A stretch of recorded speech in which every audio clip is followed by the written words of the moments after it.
Alors maintenant que tu as commencé à cracher sur l'IA, vas-y, enchaîne, crache sur 28 ans plus tard. Je suis tout oui. Alors, le plus gros hater de l'univers essaie de me faire détester ce film. Ça va être compliqué. Nous parlons donc Oh, de vache, 28, sérieux. de 28 ans plus tard, le Temple des Morts. Oui, parce que vu que le marketing a décidé de mettre 28 ans plus tard avant le Temple des Morts, je pense qu'il y a pas mal de gens qui n'étaient même pas au courant que c'était un nouveau film ou que voilà. Donc bien joué la com.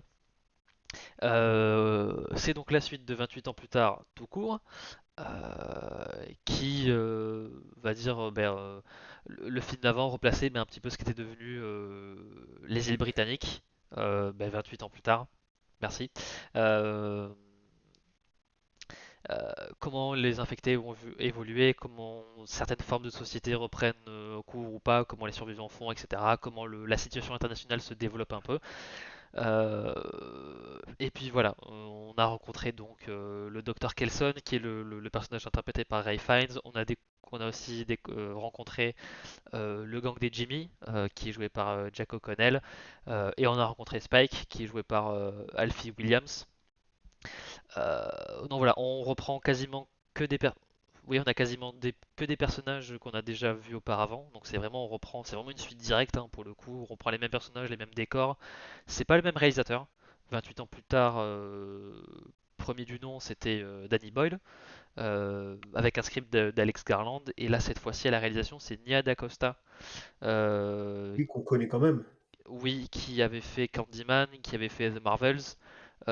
Oui. Rassurez-vous, The Marvels n'est pas un exemple pertinent pour résumer son talent et sa filmographie, euh, puisque je vous le dis là dès maintenant, la réelle est bonne, la réalisation est bonne. Là où dans The Marvels, elle est effacée, mais ça je pense que c'est un problème Marvel que peu ont réussi à mettre de côté. James Gunn a réussi à faire des bonnes choses avec, mais plein de bons réalisateurs se sont un petit peu cassés les dents sur la machine Marvel, selon moi, et voilà, je pense que c'était le cas pour Nia DaCosta qui là pour le coup je trouve fait un bon travail en termes de réal. Et au scénario c'est quand même c'est toujours Alex Garland. Donc voilà, il y a quand même une continuité. Voilà, c'est quand même c'est pas juste vrai, c'est pas comme 28 semaines plus tard où ils avaient vraiment changé d'équipe créative et du coup ça sentait qu'il n'y avait pas vraiment c'est pas les mêmes personnages, c'était pas le même ton, etc. Là on est vraiment dans une suite beaucoup plus spirituellement. Voilà, c'est très raccord, c'est très voilà. Et donc ce film-là se concentre évidemment sur le Temple des Morts, donc pas mal de temps d'écran vont être accordés au Dr. Kelson, le personnage de Ray Fiennes, qui va évidemment croiser la route du gang des Jimmy, que Spike a rejoint à la fin du film précédent. Donc voilà, ça va être un petit peu qu'est-ce qui se passe quand ces deux... Voilà, quand le docteur et les Jimmy se rencontrent. Et en parallèle, voilà, il y a tout un truc autour de la rencontre, on continue à suivre les aventures aussi du Docteur avec l'alpha qu'on avait vu dans le film d'avant, euh, surnommé alors Samson, oui Samson, Samson, voilà le grand monsieur qu'on voyait avec la bistouquette à l'air, on va dire ça comme ça pour rester grand Ah. public. Donc voilà, Oui, voilà, celui qui ramonait tous les autres zombies. exactement, l'alpha quoi. Donc c'était un petit peu celui qui gère les bails quoi. Voilà, c'est celui qui gérait le territoire. Donc voilà, comme j'ai dit, c'est la rencontre entre Kelson et Jimmy. Je crois que c'est Jimmy Crystal d'ailleurs son nom. Alors évidemment, dans le gang de Jimmy, ils s'appellent tous Jimmy, mais il y a Jimmy Inc., Jimmy machin. Enfin voilà, c'est que des Jimmy avec le nom de famille qui change. Euh, donc je vais pas vous le cacher, si c'était un élément qui ne vous avait pas plu dans le film d'avant, comme je l'ai dit, on est dans un film qui, quand même, vu qu'on a le même scénar, etc., les mêmes décors, ça va être beaucoup de si vous avez aimé ça dans le film d'avant, vous allez aimer. Si vous n'avez pas aimé ça dans le film d'avant, vous n'allez pas aimer. Donc voilà, si vous n'avez pas aimé l'inclusion de ce gang de Jimmy, bon, alors ils sont peut-être un petit peu moins flamboyants que dans le film d'avant, parce que je pense que le film d'avant, il avait un ton quand même assez rude. Et à la toute fin, voilà, ils arrivent, ils débarquent et c'est genre coup du lapin quoi. Là pour le coup, on sait déjà qui ils sont, comment ils agissent et il n'y a pas vraiment de séquence un peu musicale où on les voit genre faire des galipettes et des backflips et genre trancher les zombies. On les voit trancher les zombies, mais il y a moins cet effet de d'un coup ça saute aux yeux. Donc peut-être que si ça vous avait pas, si vous étiez encore un peu indécis sur la question, peut-être que là ça vous plaira plus parce qu'ils sont, voilà, c'est un peu plus le centre de l'attention, donc on a le temps de les voir un petit peu développer et pas juste comme un sorte de, pas de gag, mais de choc de fin de film. Là, on a vraiment le temps de les voir discuter. On a le temps aussi de les voir un petit peu entre chaque membre du gang, de les voir un petit peu développer des, pas des amitiés, mais au moins des relations, les voir discuter, partager des trucs. Enfin voilà. Donc bon, moi ça avait fonctionné sur moi sur le film d'avant, donc et puis j'adore Jack O'Connell depuis que je l'ai vu notamment dans Sinners. Donc voilà, il faut savoir que le Jimmy principal, c'est le vampire dans Sinners. Comment il s'appelle le vampire dans Sinners d'ailleurs? Ah, tu m'en demandes beaucoup, là. Mince, comment il s'appelle? Bon bref, le vampire irlandais. Voilà. Bon, voilà, excellent acteur, Jack O'Connell. Donc, de toute façon, tout le monde est bon dans le film. Bon, Ralph Fiennes, bon, je pense que c'est dur pour lui d'être mauvais dans un film. Jack O'Connell aussi est très bon. Alfie Williams qui joue Spike est très bon. On a aussi Erin Kellyman qui fait partie du gang des Jimmy, qui jouait Enfys Nest dans Solo et qui jouait, je pense, la Flag Smasher principale dans Le Faucon et le Soldat de l'Hiver. C'est une rousse qui a des cheveux quand même un peu bouclés avec des taches de rousseur sur le visage, donc elle a une tête assez reconnaissable. Donc voilà, ça fait du bien de la voir dans un bon film. Donc voilà, c'est cool. Euh, et puis voilà, comme je l'ai dit, vu que le film est centré autour du Temple des Morts, les dialogues, l'aspect un petit peu visuel du film, en tout cas en termes de décor, de verdure, on est dans le même coin ouais, dans le même coin de pays. Donc je trouvais que c'était très beau dans le premier film, parce qu'il faut dire que bon, Danny Boyle a quand même un style particulier, mais ça peut ne pas fonctionner sur tout le monde. Mais bon, ils ont quand même créé une identité visuelle pour un film de zombies assez inhabituel, où c'est assez paisible en fait finalement. C'est beaucoup de verdure. Euh, Il y a des maisons qui ont un semblant de vie normale entre guillemets. Voilà, je trouve qu'il y a un côté très apaisant dans les décors. Et puis évidemment, je trouve que le temple en lui-même, je trouve magnifique. Enfin, le blanc, le vert, l'espèce de pyramide de crâne, je trouve que ça marche très bien. Enfin, ça fait un des visuels très fort. Et il y a de quoi il y a de quoi faire. On peut varier pas mal de choses avec, etc. Donc c'est toujours méga cool. Voilà, de toute façon, comme visuellement, de toute façon, c'est quelque chose que je vais souvent le répéter. Visuellement, le film est réussi. C'est pas le même style que Boyle, vu que c'est pas le même réal, mais ça reste aussi réussi. Euh, le docteur, le fameux docteur qui devient, je pense, peut-être le rôle principal du film, là où c'était un rôle secondaire quand même dans le film d'avant. Là, on porte beaucoup d'attention à lui, on redévèle encore un peu ses routines, ce qu'il fait, comment il occupe ses journées, qui il est en fait, sa personnalité, là où ça avait peut-être un petit peu manqué sur le film d'avant. Là, on explore ses goûts. On a pas mal de musique dans le film, de musique. Alors, évidemment, il y a la musique, la bande originale, qui est, alors, j'arrive jamais à prononcer son nom, c'est Hildur Guðnadóttir. Euh, c'est elle qui avait fait la Oh la musique vache. de Joker et Joker 2. Donc, Ah, des bonnes BO, enfin, une bonne compositrice. Mais on a aussi de la musique sous licence. Qu'est-ce qu'on a? On a du Iron Maiden, on a est-ce qu'il y a du... Evanescence? Non, malheureusement. Et en plus, je pense que ça pourrait arriver parce que la, l'épidémie commence quoi en 2000... Attends, il est quand le premier film? Euh, C'est en 2001, un truc comme ça, le premier film, non? Ouais, j'aurais dit 2002, 2003. Ouais, voilà. 2001, c'est chaud parce que Non, je l'ai peut-être pas vu au 2001. cinéma. Je crois pas qu'il m'aurait laissé rentrer en 2001. Oui, c'est peut-être plus 2002-2003. Mais en fait, je pense, l'aspect aussi du film visuel, il fait quand même plus rétro qu'il ne l'est. Mais ouais, c'est peut-être 2003, 2002. 2002. Ah voilà. Donc ça aurait été un peu l'époque d'Evanescence. Daredevil, tout ça. Voilà, ça aurait pu. Mais non, on a du Iron Maiden, on a du Duran Duran. Donc voilà, on montre voilà qu'il écoute de la musique, il a son petit chez soi, etc. Donc, et on découvre évidemment un petit peu plus de sa personnalité, de son état d'esprit, vis-à-vis notamment du personnage de Samson, comment il agit avec lui, et la forme de relation qu'il entretient avec lui, parce qu'évidemment, on l'a vu dans le film d'avant, il ne le tue pas, il l'endort juste avec ses préparations chimiques, et il fait en sorte de ne pas interférer avec la nature, enfin avec la nature, avec l'écosystème dans lequel il vit. Euh, et là, on le voit encore un peu plus développer ça, et on nous montre un petit peu plus à quel point il est motivé ou non à continuer, est-ce qu'il tient vraiment à la vie ou non. Donc voilà, on développe encore plus le personnage, et vu que moi ça me dérange pas trop, hein, c'était un de mes personnages préférés du premier film, enfin je trouve qu'il avait bien marqué le film en pas beaucoup de temps d'écran.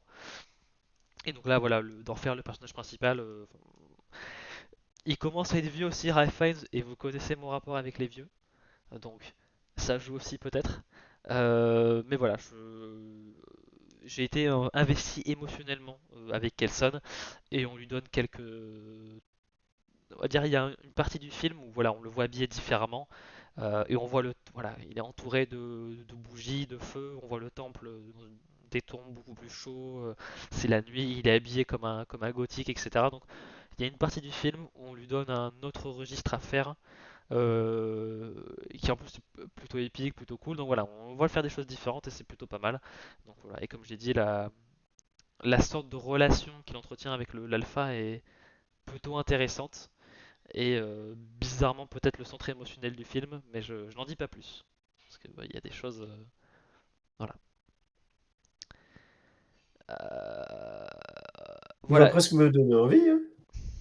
Je vends bien les choses, hein. J'aurais pas dû bosser dans la com, j'aurais dû être vendeur. Bon, du vendre des bagnoles. Exactement. Euh, les Jimmy, les antagonistes du film, antagonistes mais pas que, parce que voilà, il y a Spike parmi eux, donc le protagoniste du film d'avant qu'on n'a pas envie de voir euh, en danger ou quoi que ce soit. Donc il a pu rejoindre le gang après avoir éliminé un peu malgré lui l'un d'entre eux. C'est dans l'intro du film, hein, c'est pas un spoil. Donc c'est pour ça qu'il voilà, il rejoint le gang. Et on voit un petit peu ce qu'ils font en fait dans la vie courante.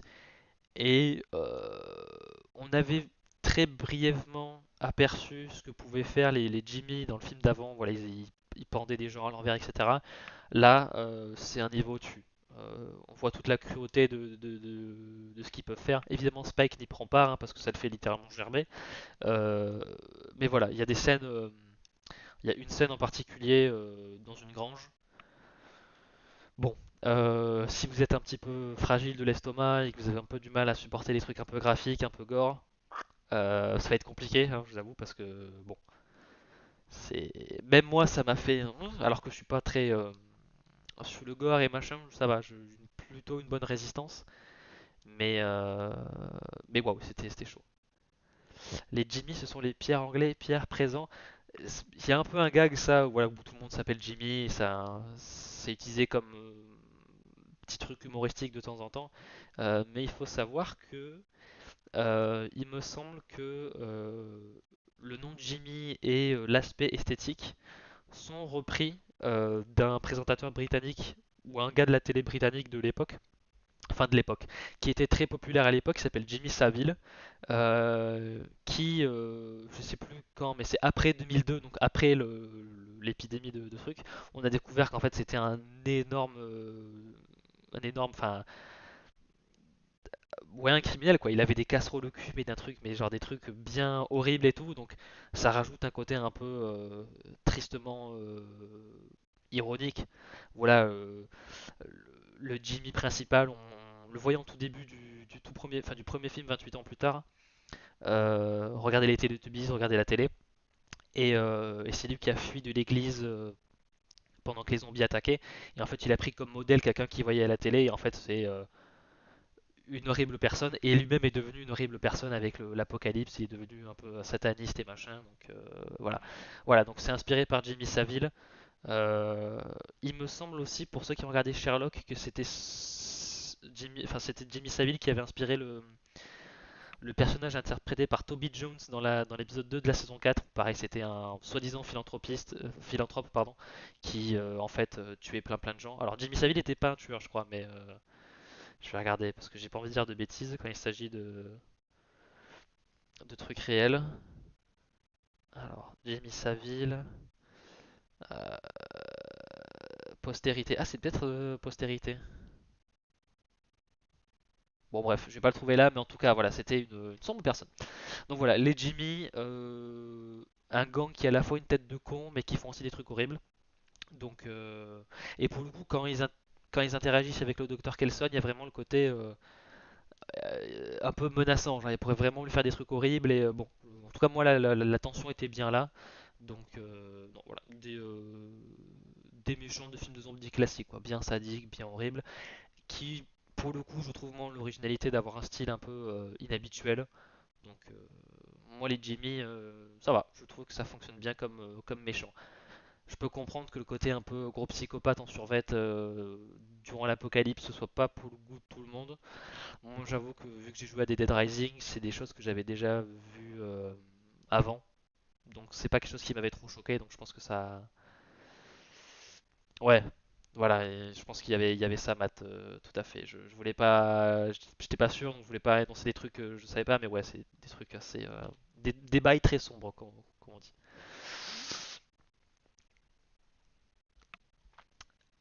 Alors, on a aussi quand même pas mal de scènes qu'on garde pour le personnage de Samson. Samson, je pense que c'est Samson la traduction VF. J'ai vu le film en VO, voilà pour info. Qu'on voit aussi un petit peu dans la continuité du film d'avant, qui introduisait un petit peu d'une sorte de, voilà, de hiérarchie avec les alphas, les infectés, les gros qui rampent et les machins. Euh, Là, on continue un petit peu à avoir une sorte de, ouais, d'organisation un petit peu animale avec les infectés. Il y a toujours les alphas. Et on essaie un petit peu de les suivre pour voir un petit peu comment ils se comportent, comment ils voient le monde. Alors pas littéralement, mais qu'est-ce qui les pousse à agir, etc. Enfin, qu'est-ce qui pourrait les pousser à agir, etc. Donc, c'est plutôt pas mal. J'ai pas envie de trop en dire vis-à-vis du personnage de Samson parce que ça part vite dans le territoire des spoilers. Et ce serait dommage parce que il y a, selon moi, le meilleur moment choc du film. C'est pas un moment graphique ou un truc violent ou une mort. Euh, c'est quelqu'un qui prononce la phrase j'ai pas de ticket. J'en dis pas plus. Euh, Ça a un lien avec voilà, une séance chez le psy et la SNCF, les sauveurs de la planète. Ça a un lien, voilà, j'en dis pas plus, mais on va dire qu'il y a tout un arc autour euh, de Samson. Essayer de voilà, essayer de comprendre comment ils perçoivent le monde, en fait, les infectés. Évidemment, voilà, avec le personnage de Kelson, hein, qui, bah, vu que c'était un médecin, vu qu'il est un peu obsédé par la vie, par la mort, par le monde qui l'entoure, et que de l'aveu même de Ralph Fiennes, il est peut-être un petit peu sur le spectre autistique. Il est en mode, il faut que j'essaie d'étudier ça, quoi. Donc on suit un petit peu tout ça. Il y a des trucs méga cool. Et voilà, la scène où il dit que j'ai pas de ticket, ça a très très bien fonctionné. Donc voilà. Là aussi, le personnage de Samson, c'est je trouve un élément intéressant. Euh, un petit peu comme alors je sais que tu l'avais détesté cette scène, mais la scène de l'accouchement dans le film d'avant, qui, Oui. alors là c'est pas le même style, hein, c'est pas Rebelote, on fait la même scène, mais c'est un petit peu dans la même volonté de De faire de la merde? non d'agrandir, enfin, je veux dire, j'ai pas envie de dire d'agrandir le lore, mais genre ouais essayer ouais d'alimenter le lore de l'univers. Euh, et là je trouve que pour le coup je pense que ce qu'ils font avec le personnage de Samson, je pense que tu le préférerais à la scène de l'accouchement. En termes de ce que ça ajoute dans l'univers, je pense que tu tolérerais plus. Peut-être pas, mais c'est ma prédiction. Mais en tout cas, je trouve que c'était mieux amené. Peut-être que la scène de l'accouchement, c'était peut-être aussi très une parenthèse. Enfin, c'est arrivé, c'est reparti. Tandis que là, on essaie d'un petit peu plus d'étaler. Il fait tout pour que je me le tape ce film, hein. Il fait exprès. Je C'est vais un, y aller, je vais détester et je vais devoir cramer ta baraque. c'est un, c'est un peu le but, mais je trouvais que c'était mieux, on va dire, c'était mieux construit, mieux amené. C'était pas juste on te lâche des trucs comme ça en mode ah là on fait vraiment les trucs en mode ouais on prépare les ajouts de l'or et on te les et on te les et on te les lâche au bon moment comme il faut avec une bonne préparation avant. Donc je trouve que c'est mieux amené, je trouve. J'ai entendu ah oui, vous le truc avec la SNCF et les enfants, ça c'est un autre débat ça. Ce n'est pas une scène de Luc. Mais en tout cas, c'est voilà, en tout cas la scène du ticket. Oui, je trouve que ça a été bien construit. Il y a vraiment un moment en mode ah ouais et bon voilà, j'en dis pas plus parce que chut chut, pas de spoil, ce serait dommage. Avec la SNCF, le ramoneur, le côté interdit au moins de 18 ans, ça me rappelle je sais pas si vous vous souvenez, c'était un mème donc c'était à l'époque où la SNCF s'était plantée et où bah, en fait, les voies ne correspondaient pas du tout au train, quoi. Ils étaient pas du tout de la même taille. Et là, du coup, tu avais un mème où tu avais Rocco Siffredi, chef de projet à la SNCF, et il mettait, donc tu voyais comme ça tout serré, il disait, il n'y a pas de train trop large, il n'y a que des voies trop serrées. Oh là là. Rocco, quoi. Euh, le film est beau. Bon, je l'ai dit tout à l'heure, mais le film est beau. Il n'y a pas tout à fait la même patte visuelle quand même que Danny Boyle. C'est normal après, hein, normalement quand t'as des réals différents sur des projets, t'es censé avoir des films avec une gueule différente. Et là voilà, même si on retrouve pas mal de personnages, pas mal de décors, ils sont pas tout à fait filmés de la même manière, il n'y a pas tout à fait les mêmes... Voilà, et puis vu que les événements changent, les décors sont pas vus sous le même œil, la même lumière, etc. Donc c'est beau. Non franchement, c'est beau. Il y a peut-être un petit peu le film d'avant avait un côté un peu saturé, ce qui était cool parce que ça faisait un peu une dichotomie entre bah, c'est les zombies, mais en fait tout est beau, tout est verdoyant, etc. Là c'est peut-être un petit peu plus classique. Je pense pas que ce film était tourné à l'iPhone comme celui d'avant. Bon, iPhone pimpé à donf, hein, mais je trouve que celui-là a été filmé de manière un petit peu plus classique, mais il y a quand même des plans absolument magnifiques, bah, avec le temple, avec la grange en feu aussi notamment. Voilà, donc c'est beau. C'est beau et la musique est bien. Donc en termes vraiment de présentation et de prod, on est dans le même calibre que le film d'avant. Donc, alors le film d'avant, la musique c'était Young Fathers, je crois qui faisait la BO. Euh, je vais vous dire ça parce que j'ai quelques musiques dans ma playlist Spotify parce que les musiques étaient très bien. Euh, alors comment on recherche là-dessus? Alors Young Fathers, c'était bien ça. Là cette fois-ci, voilà, c'est la compositrice de Joker, mais voilà, la musique toujours aussi bien. C'est beau. Le verdict, donc. Ouais, c'est bien. C'est bien. J'ai aimé le film d'avant. Donc, comme j'ai dit en intro, si vous aimez le film d'avant, il y a quand même de grandes chances pour que vous aimez celui-là, parce qu'on est quand même dans un truc très similaire, enfin, en termes de personnages, etc., très similaire. Si vous n'avez pas aimé le film d'avant, c'est pas impossible que vous l'aimiez. Ça peut arriver parce que je pense que peut-être passer la surprise qui était 28 ans plus tard, mauvaise ou bonne, hein, ça c'est à vous de voir. Mais je pense que quel que soit l'avis qu'on a, je pense que le film était un peu une surprise dans son ton, etc. C'est pas impossible que vous aimiez quand même le film. Voilà, moi je trouve qu'il est bien réalisé, ouais, il est bien écrit, il n'y a rien qui m'a sauté comme des grosses erreurs de scénario ou d'incohérence, etc. Selon moi. Euh, les acteurs sont tous bons, la musique est bien, euh, je trouve qu'il est bien rythmé, je trouve qu'il n'y a pas trop de longueur, etc. Donc, Est-ce que c'est un film qui peut te faire changer d'avis sur celui d'avant, par contre? Est-ce que ça apporte vraiment des choses qui peuvent expliquer la nouvelle direction prise dans le film précédent, par exemple? oui, je dirais peut-être pas genre dans tous ces éléments de scénario, parce qu'il y a un petit peu genre le film est un peu divisé en deux. Il y a le côté vraiment toute la partie avec les Jimmy et il y a la partie avec le docteur et Samson qui sont un petit peu qui veulent pas tout à fait parler des mêmes choses en termes de thématiques, mais toute la partie avec Samson et le docteur, je pense peut peut-être étoffer ce que le film a fait, enfin le film d'avant a fait et peut-être un petit peu essayer continuer dans ce qu'ils ont voulu faire et peut-être que ça te fera un peu trouver moins d'incohérences ou moins de contradictions avec ce que ça devrait être. Donc ouais, pour moi ça essaie un petit peu de pas forcément corriger ce qu'a fait le film d'avant, mais en fait de continuer dans l'effort qu'ils ont voulu faire et du coup peut-être trouver un truc un peu, petit peu plus complet quoi, en termes de ce qu'ils veulent faire, de thématiques, de messages, etc. Donc oui, pas sur tous les points du film, mais je pense que ça peut aider, ouais. Ok, ok. Apparemment, ouais, le film marche pas de fou en termes. Alors, les critiques sont très bonnes.